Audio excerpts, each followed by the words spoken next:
Well, hello and welcome to Insight with Political Tours, the travel company led by reporters around the world. At first glance, Labour's mandate is impressive. Its majority of 174 is the second largest in its history, but is built on a 34% share of the vote, almost the same as Jeremy Corbyn's. Britain's fickle electorate was determined to see the back of the chaotic Tories and use the first past the voting system to dramatic effect. So what kind of mandate does this give the new government? With us, we have the veteran political commentator and polling analyst, Peter Kellner. Hello and welcome, Peter. Hello, Nicholas. Good to have you with us.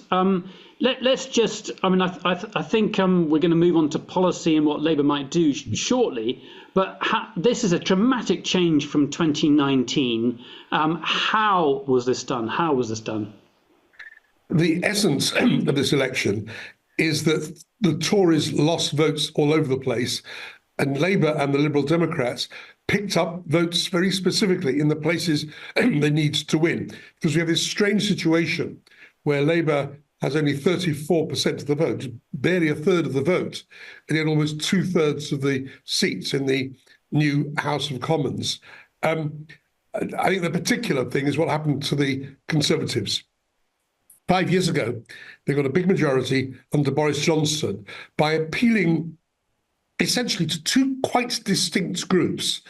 Their traditional supporters in the suburbs and shires away from the big cities, usually above average age, certainly above average in wealth and income, the bedrock of Conservative support down the decades. And actually, their vote in 2019 went down slightly with this group, but they still got the majority of them and kept the seats in those prosperous areas, largely but not wholly in southern England. But secondly, and this was new, the Conservatives got the support of a lot of people, so-called red wall seats. These were areas that Labour would traditionally have MPs elected by big majorities, but a lot of them voted to withdraw from the EU. They were the Brexit vote in the big referendum 8 years ago. And Boris Johnson fought the 2019 campaign on get Brexit done. We'd voted for it, but it hadn't been fully implemented. And would it be fair to say a degree of frustration among voters because the referendum had taken place in 2016, but 3 years later, there was enormous turmoil on Parliament, no agreement on it, and so a desire for some kind of result, some kind of outcome. Absolutely, and also this was quite popular amongst traditional Tory voters, but they were fed up with the delays. But rather than being completely excited by the prospect of Brexit. So anyway, the Tories have built their majority on this coalition. So you got very, very different areas of Britain voting Conservative, poor ex-industrial areas and more prosperous, well-to-do areas with many more graduates and people who own their own homes and so on. What's happened this month, essentially, is the Tories lost heavily on both fronts. And this is why they lost two-thirds of their seats, because they lost almost completely the red wall seats, the pro-Brexit working class seats they'd won 5 years ago. They all and more went back to Labour. But they also lost heavily in the prosperous areas of southern England, largely but not exclusively to the Liberal Democrats. Liberal Democrats went from 10 seats to 72 in this election with roughly the same votes, but they picked up votes where they needed them, and they were often very, very traditional Tory areas where traditional Tory voters were fed up. They thought the economy had suffered because of Brexit, the Tory government had been seen to be incompetent and so on. And yet in the red wall areas, which the Tories lost, they were also fed up with what they perceived to be in Tory incompetence. But in their case, it was much more about immigration. Brexit was supposed to sort out immigration, and far from sorting it out, immigration last year reached record levels. So the Tories were done for incompetence in different ways in different parts of the country. And the two parts of the Tory voting coalition from 2019 both deserted the Tories in huge numbers. You can see tactical voting taking place in many constituencies, with people voting for anybody, that the next candidate who is going to come in, and that would be a decision between the Liberal Democrats and Labour. But the thing, I guess the spoiler in all of this, which further damages the Tory vote, is Nigel Farage's re-emergence. He comes back. This is we all know, I think everyone internationally knows Nigel Farage. All our listeners know who Nigel Farage is, so we don't have to explain it. He comes back in quite late in the game, and that really does deliver a further blow. Yes, indeed. And this is the consequence of the Conservatives being rejected by a lot of less well-off working class voters because of incompetence over immigration. Because a lot of them are not going to vote Labour because Labour is not regarded as an anti-immigrant party. Reform, formerly UKIP years ago, and the Brexit Party 5 years ago, and in their third incarnation under Nigel Farage, fought very hard on the Tories have let you down on immigration. We would sort it out. And now, Reform only won 5 seats for themselves, but they took away huge numbers of Conservative votes in areas where it was a Conservative Labour or indeed Conservative Lib Dem contest. And it meant that Labour and the Lib Dems, though they often did pick up votes, they didn't need to pick up votes. They just needed to stay where they were because the Tory votes collapsed in these areas. So what you've now got is not only do the Tories lose, they hemorrhage seats big time, you've also now got getting on for 100 seats where Reform is now in second place. And this means that they could, in future elections, become the main challenger. And what you could get, what you've never really had before in British political history, is a serious division of the vote on the right of British politics. And if that persists, then that will make it very, very hard for the Conservatives to come back. I want to come back to that thought later in the programme, but just, about where the Tories go and how that right-wing vote splits. But just in terms of, Farage initially said he wasn't standing. If he hadn't stood, I know it's difficult, it's hypothetical. If he hadn't stood, do you think they'd have done so well? Well, as you say, it's hard to tell. In social science, we would love to have the impossible, which is a parallel universe in which you would have exactly the same country and change one thing and see what its effect was. Yeah. But what we saw, let's look at what we saw, which was that Reform support in the polls went up 5 or 6 points once Nigel Farage announced he was going to stand. Now, they ended up with 15% of the vote. I think it is reasonable to suppose that had he not stood, Reform would have got maybe 8 or 10% of the vote.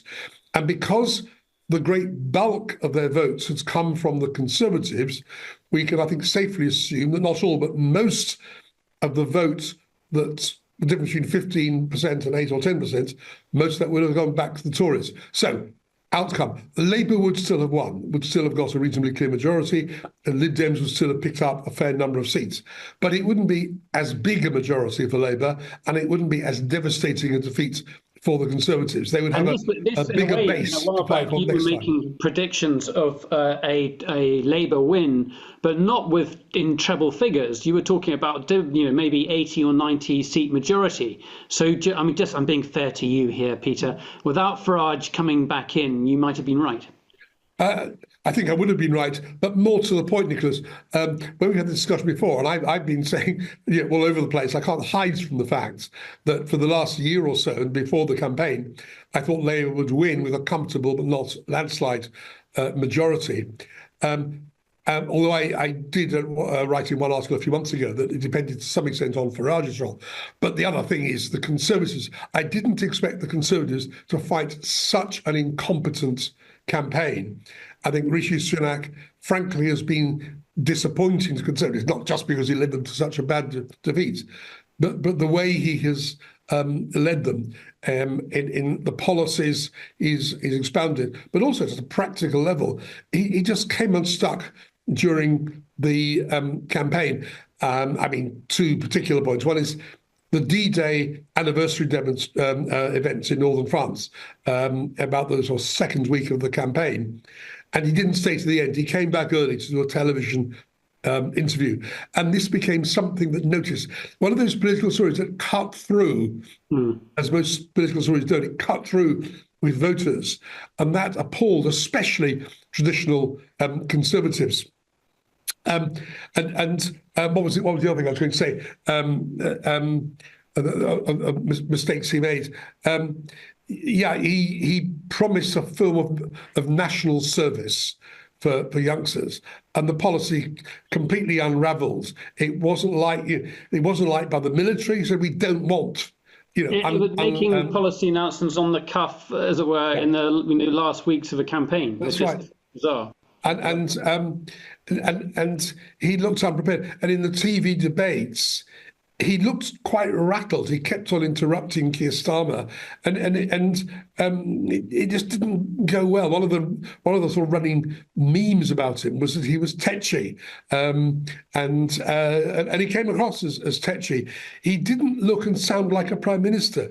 Keir Starmer, who it must be said was often as evasive as Sunak in some of the answers he gave to some of the more difficult questions. I'm not saying that Keir Starmer performed brilliantly, but he sounded mature. He sounded in charge. And Rishi Sunak didn't. And again, these things do matter. Yeah, absolutely. I think the image of Sunak with the rain pouring down on his suit as he announced the election was a sort of an omen of what was to come. The fundamental thing is that Labour have got a massive majority. I mean, as I said earlier, is it the second largest majority they've ever had? Yes, just a little bit less than Tony Blair's majority. Only slightly less. It was very similar to Tony Blair's majority. However, whatever the mandate was, whatever the total number of votes they got across the UK, in our first past post system, they have an enormous political mandate in the House of Commons. And also what's really noticeable is that Keir Starmer, as you said, has run as the dull man. And it seems as though people want a dull man or a dull government after all the chaos of these last few years. Can we just go through roughly in sort of big policy terms, A, what have they inherited, and B, what are they promising to do? Well, they've inherited the most difficult economic situation that an incoming government has. There's a lot of public sector debt following COVID and to some extent the Ukraine war. We're really just getting over some pretty high inflation. People feel worse off. Living standards have been stalled for most people for the last few years. But Labour governments usually are the party that wants to spend more money on public services, on health, on education, on pensions, on welfare, and so on. And there isn't the money for them to do that. They felt they had to promise not to increase the main forms of taxation, like income tax. And the other inheritance is a weak economy because of Brexit. Now, this is contentious. Not everybody will agree with me, but pretty well all serious economists believe that the British economy is 4 or 5% smaller under Brexit than it would have been had we stayed in the European Union. Why? Because we no longer have the frictionless trade with our biggest trading partner, Britain, and the rest of Europe. And there are all lots of paperwork and costs and delays. And that has had a real impact. But Labour didn't want to go back into the EU or even its sort of single market and customs union. So Labour is hobbled by weak public finances. It's hobbled by a weak economy. So what are its policies? Well, it's going to try and do some things which don't need lots of new money, like, for example, reform of the House of Lords, or things which are smallish amounts of money, like ending non-dom status for non-dom people live here, and putting tax on private school fees, more money for state schools. But these are quite small things in the big order of what government spends. And Labour is stuck, really, with roughly the same total public spending envelope, at least for the start. And one of the questions is whether Labour will maintain that or will they be forced politically, as much as anything, to start raising some taxes in order to spend more, maybe in 2 or 3 years' time? This is an open question. One other thing, let me say, is for an international audience, is that there is no difference of opinion between Labour and the Conservatives on support for Ukraine, on more defence spending as part of NATO, or in trying to work with other countries to seek a ceasefire in the Middle East. So in terms of the main foreign policy issues, there will be pretty well complete continuity between the Conservative government and the new Labour government. Okay, very good point there. We've got a good mix of people. We've got people in Australia watching. We've got people in the States. So please do get your questions. It's all about putting your questions directly to our speaker. So if you've got questions for Peter, please put them down in the Q&A box. If you can't work that out, raise your hand. I've been reading this rather belatedly. I thought I should have been reading it a few years ago. This is Rory Stewart's book, the diplomat turned politician, adventurer, the sort of 19th century figure thrust into 21st century politics. And the thing that really comes out of that is the churn and the inability to govern. He's in jobs for maybe a year's time, maybe less, going from one thing to the next. And that, as if that's not bad enough, departments just don't seem to like policy making. They're very entrenched. So is that a product of that time? Is that something that's systematic? So I just want to get some views on that, and then we're going to come back to some Labour policies and ideas, and also figures. Well, the problem of ministerial churn isn't new. It's been going on with the governments of all parties since the dawn of time. The incoming government, I think Keir Starmer will, as far as possible, want to keep the main ministers in the main departments, if at all possible, for the whole Parliament for 4 or 5 years. And there's one thing that I think, and it's relevance to this. Last week I was talking to one of Tony Blair's closest aides from his time in opposition and then in government after 1997. And she said to me that the new Labour government under Keir Starmer is much better prepared for government than Tony Blair was. Tony, he wasn't really, this was her account, Tony Blair wasn't really interested in government until he became Prime Minister. He was interested before 97 in winning the 97 election, because he thought, and Blair has admitted this since, he thought that when you're in government, you simply announce policy and the civil service go on and implement it. And it's much more complicated than that. This time, Keir Starmer has built up a team around him, people like Wes Streeting, the shadow of now Health Secretary of State, Bridget Phillips, Senator of Education, Rachel Reeves, the Treasury, the Chancellor of the Exchequer, and has made sure that they worked hard at their brief, talked to the civil service. That we do have a tradition in Britain that as you approach an election, opposition figures talk privately to civil servants, so that should they come to power, the civil servants know what they want, and also the new ministers have some idea of the problems and issues and trade-offs they need to confront. Labour, I think, has come prepared for government far better than probably any incoming government, Labour or Conservative, in my lifetime.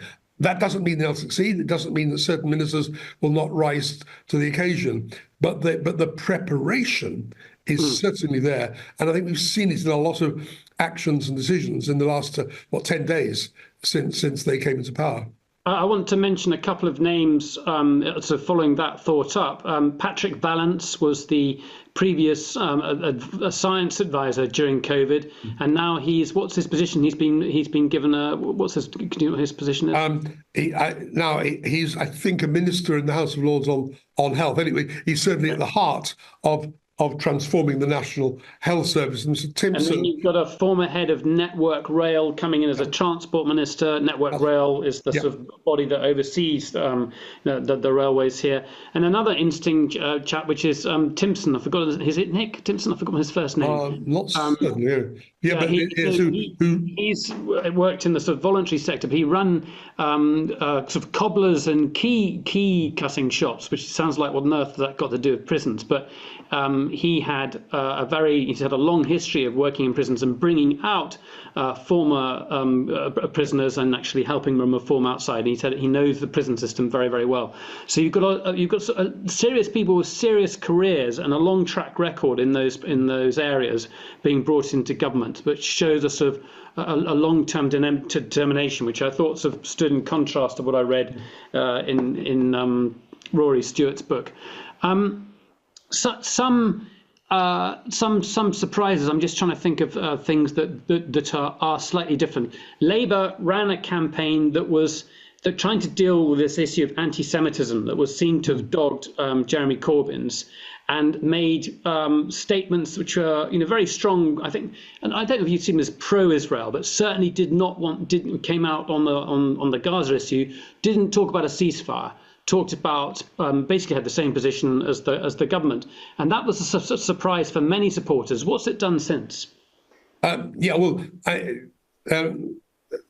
take the narrow point first. Labour has lost arguably 5 or 6 seats because of Gaza, in areas where there was a high Muslim population and/or a radical population that was basically pro-Palestinian and didn't like Osama being even-handed. However, against that, when Starmer became leader and succeeded Jeremy Corbyn, anti-Semitism was a big problem, not only in itself as a difficult and toxic issue, but because it was one of the reasons why so many voters wouldn't vote for Labour when Jeremy Corbyn was leader, because they thought it was just irresponsible, it was childish, it was naive, it was not prime ministerial behaviour. So I think Keir Starmer has overseen the loss of, say, 5 or 6 seats for this, but he's gained votes which have delivered him many more seats, because on this, as other issues, he's been calm, he's been competent, he's been sensible, and it's played in to an image of competence. And as you said earlier, in some ways it comes across as slightly dull, but competent dull, not empty dull. And after this conservative period of conservative rule and all the things that have happened, dull competence is really quite popular these days. Yeah, and you've since also seen the Attorney General brought in from outside of government, Richard Hermer, who's got he actually signed a letter calling for Israel to follow international humanitarian law. And Lamy, who's the Foreign Secretary, his first visit has been to go to Jerusalem and Tel Aviv and basically urge the government for a ceasefire, and I guess in a greater position of strength that would have been otherwise. So I think it is impressive, isn't it, in terms of Starmer sticking to a line which might have been unpopular, but then that gives him the ability to do stuff later on.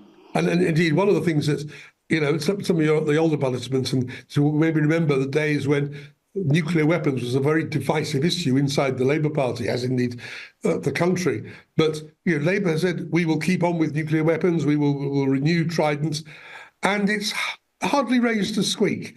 The fact that Labour is just as strong as, and is perceived to be just as strong as the Tories on defence, this is actually quite new. I think even when Tony Blair became leader, when he personally was strong, but not everybody thought that Blair could take the whole Labour Party with him.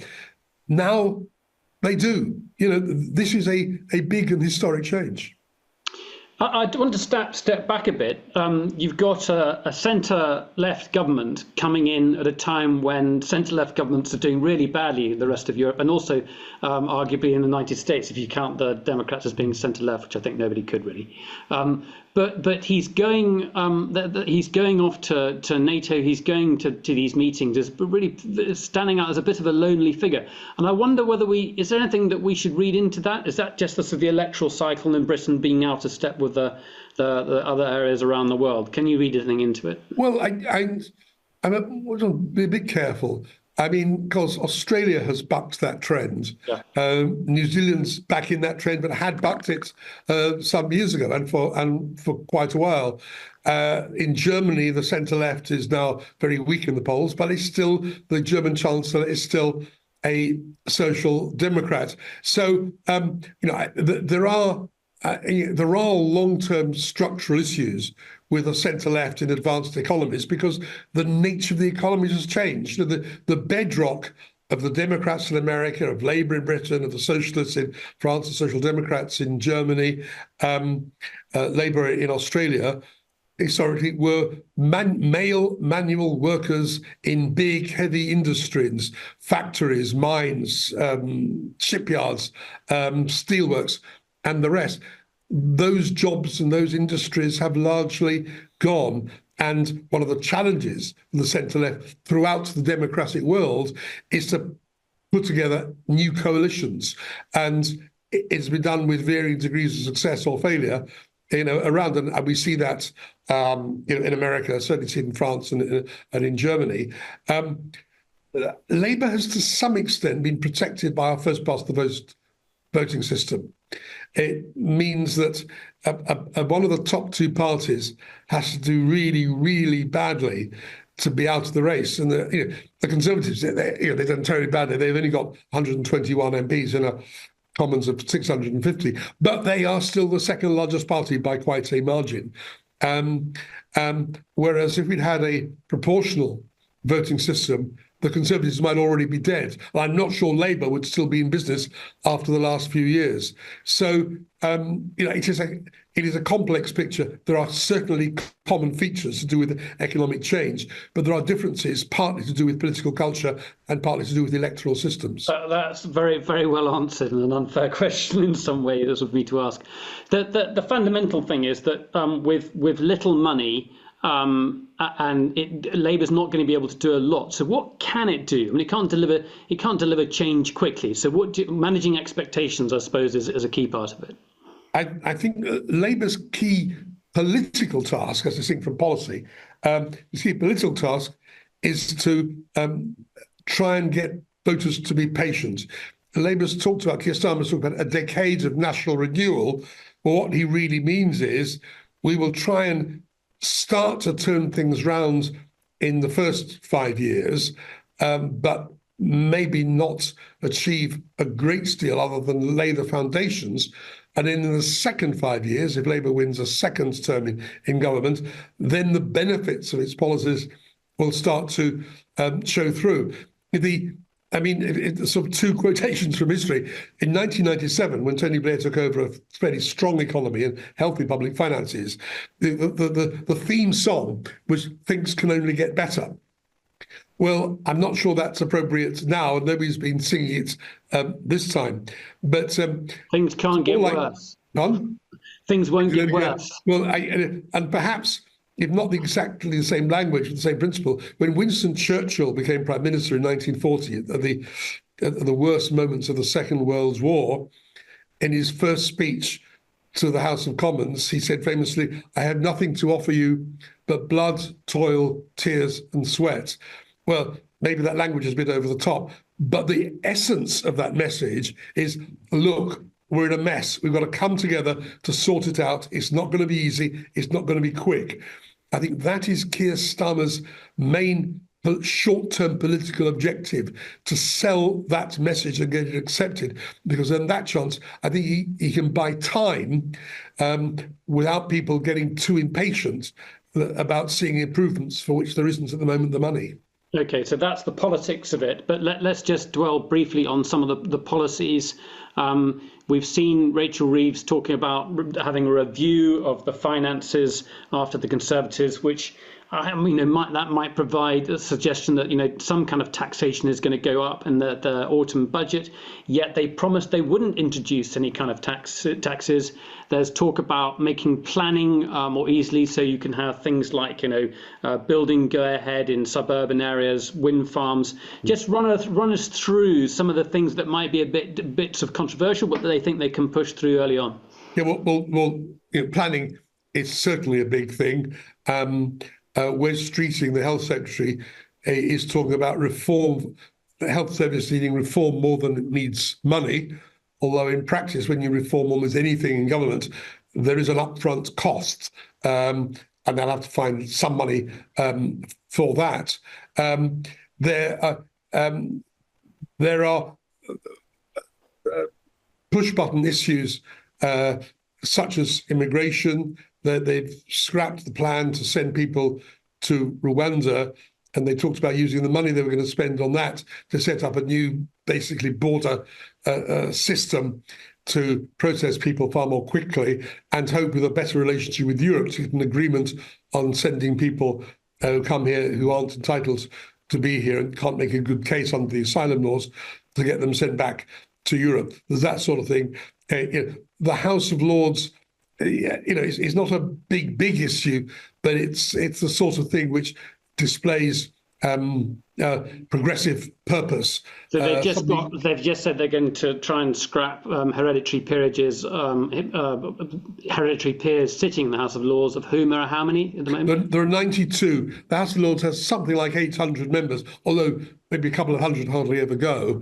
But of the 800, 92, it's the relic. When Tony Blair came in 1997, there were hundreds of hereditary peers. A deal was done to cut them to 92. But then when one of the 92 died, they could choose another hereditary peer who was at that point outside the Lords to come in and take their place. So it stayed at 92. Well, they're now going to scrap the 92 and then they'll be forced out. It's not a big thing, but it's totemic. I mean, there is. Nobody would defend in principle that you become one of the nation's legislators because your father, and it was a father, it wasn't, they were all men, because your father or your great-grandfather or some ancestor had done a favour to the king or whatever. That is clearly absurd. So that will go. And that will mean, and it will be part of a narrative that Labour really is progressive. Yeah, absolutely. Okay, you lot, if you don't ask questions, we'll wrap up sooner than expected. So please get a question in the Q&A box. I'll come back in a second to Keir Starmer and in the perceptions of him internationally, but I want to come back to where the Tories go now. Here I am sitting in Shropshire. In North Shropshire, which has been Tory essentially since 1832, with a tiny change in 1904, 1906. If anywhere was going to vote Conservative again at this election, it was going to be North Shropshire, and it didn't. It voted again for the Lib Dems. It's proof, anecdotally for me, that there's a real cleavage. Traditional voting groups don't exist anymore. They've been brushed away with. So where do the Conservatives go now? We know that there's Nigel Farage to the right, and we know there's the centre ground. What choices did they have?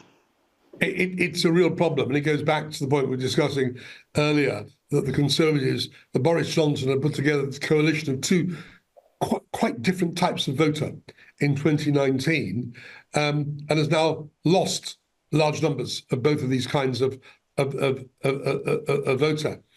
And here's the problem, that the reasons why traditional Tories in where you are, Nicholas, in North Shropshire, are left the Conservatives, is very different from the reasons why the people in the old industrial areas pro-Brexit.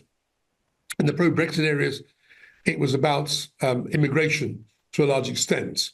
And in the more prosperous areas, it was economic failure, including the consequence of Brexit. So the Conservatives, what are their options? Well, can they reunite that coalition? Well, for that, they need, I think, firstly, they need the issue of immigration to go away. Because as long as immigration is a hot button issue for the voters they lost to reform, then in order to get them back, they need to move to the right on immigration. But that's not going to help the economy, and it's not going to win them back. I think many of the traditional voters in North Shropshire and all the dozens and dozens of places like that. On the other hand, if immigration remains an issue and the Tories move back towards the centre ground, then reforms supports will hold up, and the right will be divided between the reform and the Conservatives around the right voting system. That's devastating. So I think they have to do two things. I'm not sure they can or indeed will. I think they need to move to the centre, and they need immigration to go away as an issue, because that's an issue which essentially will leave the right divided. Bizarrely, it is in the Conservatives' interest for Labour to succeed in its new immigration policy, because if Labour succeeds and immigration is cut, then the raison d'etre for reform, it doesn't completely disappear, but it's much reduced, and the Conservatives then have a real chance of dominating the centre-right grounds and uniting the centre ground. It's one of the paradoxes we're left with, that normally is in the opposition's narrow political interest for a government to fail. Here is one very clear position in which it is absolutely in the interest of the Conservatives for Labour to succeed. What a fascinating thought. Let's take a question now. We've got Philip Godfrey, who's here in the UK. Go ahead, Philip. Can you hear me to begin with? Yep. Yes. Peter, interesting talk. In your view, is there a possibility we're moving away from this sort of right-left dichotomy? We of a certain generation use that terminology a lot, but is the electorate, do you think, moving away from thinking in right and left terms, thinking more in terms of issues, popular or otherwise? Does the left-right dichotomy work anymore when you're describing politics? I think that's half right, but only half right. A question that when I was a pollster I asked fairly regularly, as Karen asking, is where people place themselves on a scale from right, centre, left. And around a quarter don't sort of recognise or respond to that, but 2/3 to 3/4 do, and most put themselves somewhere on the left or somewhere on the right, but not very far. The biggest block, if you sort of put them together, is around the centre, slightly left of centre, centre slightly right of centre, and and for the bulk of people, they might have a vague inclination to a bit left of centre, a bit right of centre, and that would be on issues such as taxation or equality or public services or whatever. But they don't like the extremes, and politicians who are perceived to be extreme are very unpopular. And so when Liz Truss, when they had that bizarre, 7 weeks she was Prime Minister a couple of years ago, one of the reasons why the Tory party support tanked during that period and has never really recovered, never completely recovered since, is because, not just because it was an economic disaster, but she gave the impression that she was extreme on the right. Similarly, Jeremy Corbyn was perceived as extreme on the left. So I think right-left still has some merit because there is still some degree of tension between, putting it very loosely, fairness and freedom, as to where you trade off. To what extent do you reduce freedom to impose fairness? To what extent do you relax on fairness in order to uphold freedom? And there is that sort of underlying tension. But overlaying that are a whole lot of other issues, such as immigration in Europe, which are not intrinsically actually left or right issues. Attitudes to climate change and so on. So I think right and left have diminished value, but they're not completely without value. Thanks. Philip, go on. Sorry, Nicholas. That's probably answered my question. That's probably what I was interested in hearing. But can I ask a subsidiary question and be a bit geeky? Peter, the MRP modelling, was that used to good effect this time round? Right, and let me explain to anybody who doesn't know what MRP is. It stands for multi-level regression post-stratification. Okay, that's what it stands for. That doesn't mean anything on its own. What it was an attempt to use very, very large samples, up to 50,000, as opposed to a normal 2,000 for a poll, to try and get into the detail of how different demographic groups think, their support, and so on. And then, as a map, that very fine-grained demographic information onto the information about each individual parliamentary seat, and as a result make a projection of how many seats, and indeed which seats, parties would lose, hold, or gain. Now, there were a number of them, and they had a mixed record. There were three which were reasonably close. They all overstated Labour's victory, but not hugely. I mean, it was in the right ballpark. Others were completely wild in terms of there's one that had a estimated Labour majority of 300 instead of 174. But the better MRPs got the big picture reasonably right, including tactical voting. However, where MRP comes unstuck is when you try to be accurate about individual seats where there are local factors.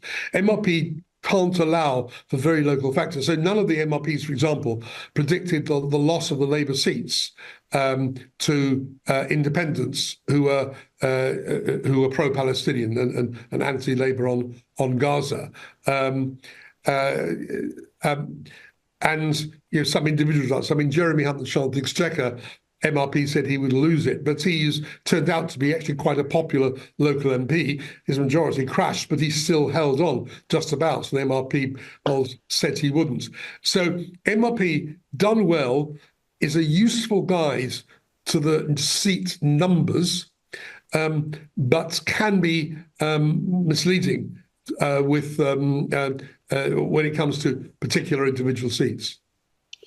Alan McCormick, good follow-up to this one. So go ahead, Alan. Alan's in, I think, are you in Perth, Alan? That's right. Perth, Australia, sadly. Peter, thank you.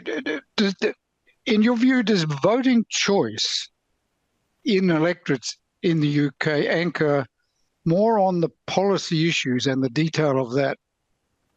Or is there something higher in terms of the charisma of the leader? And there's a second half to that, which is, and is it different between what you have in the UK and what we seem to experience in the US? Yeah, that was very interesting. I'll be reluctant to say much about American comparisons. I think there are some, but I don't pretend to be an expert. But I think I can say. But no, but you're right that. Policy issues can matter. I mean, Brexit clearly matters, immigration clearly matters. But by and large, the voters who sway normal elections, and this has been a very unusual election because for the Conservatives to lose almost half their vote, I mean, this is unprecedented. So something big and to do with policy in the future of the country was going on. But even there, a lot of the people who made up their minds in the last days or weeks are people who tend not to have fixed political views, which is why their votes might change. They don't normally follow politics that closely. And they're what political scientists call valence voters. That is essentially, they judge parties and their leaders by their character. Are they honest? Are they strong? Are they competent? Are they on my side? How will they be when the going gets tough? Will they keep their promises? It's those kinds of character judgments. And I think to a large extent, that was why in the end, Sunak lost and Starmer won, because and one of the most interesting bits of polling I came across during the campaign was that Sunak's, the way voters regarded Sunak, his biggest failing was perceived to be weak. He wasn't, it was also seen to be incompetent and so on. But the biggest failing was a perception that he was weak. People don't want a weak prime minister. Whereas Starmer in general was seen as straight and competent and reasonably honest. Not everybody, and the ratings weren't brilliant, but they were a lot better than Sunak. And if you were to give me a month or two out from an election, and I would imagine it's not dissimilar in Australia or indeed America, and you were to give me one piece of information to make a judgment, the information I would want are these character judgments that voters have on the different parties and their leaders, or in America, candidates. Oh, it's fascinating to think that large numbers of people who voted for Boris Johnson, who Mr. Chaos, the loud personality that he is, then voted for Starmer. So one of the things I wanted to also mention is the demographic change. We've got large numbers, far more students now in our population, far more graduates in our population than we used to 10, 15 years ago. And that produces another shift away from party loyalties. So we have a far more transactional sort of political market where people are less loyal to political parties. And I think demographics, am I right in saying, is part of that? Oh, I think that's right, and it's the flip side of the coin when I talked about the old economy, the old industrial economy, in which you had people with, if you like, a class loyalty to Labour and a what's the best word, sort of cultural or whatever, your middle class support for the Conservatives. It's never complete.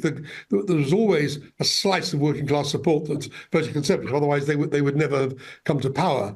But 50 or 60 years ago, something like half the population identified strongly with either Labour or Conservative. The question, do you think of yourself as belonging to one, as close to one party or another, and if so, how strongly? So it was 50%. It's now about 10%.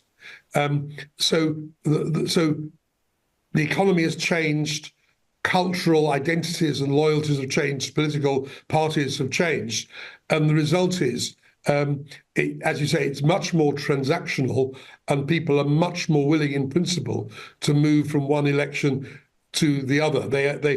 For an increasing number of voters, and perhaps now a majority, an election is what do I want to happen now, not whose side am I on because of who I am.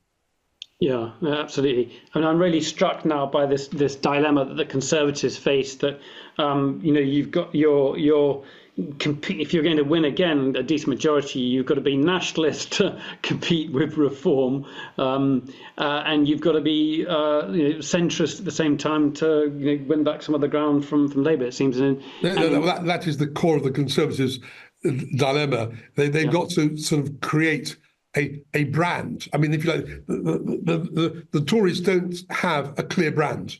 Labour does sort of have a reasonably clear brand, and it's pragmatic and sensible, and fairness without wrecking the economy, sort of thing. The Tory brand was bound up with Boris Johnson personally. It was bound up with Brexit and getting it done, and that's why I say, as long as immigration is a powerful issue for a large part of the right, I think the Tories are stuffed, because it's very hard to develop a clear, strong, uniting brand while the issue of immigration lurks in the middle of it all. Yeah. There, I think we're going to leave it, Peter. That's a fantastic overview from both looking at the polls, Labour's possible upcoming policies, the overall politics at all, and the dilemmas of the Conservatives. A really, really good overview. Thank you very much indeed for your time, and also thank you everyone for your questions. That was a great session. Thank you, Peter. Take care. Thanks. I enjoyed it.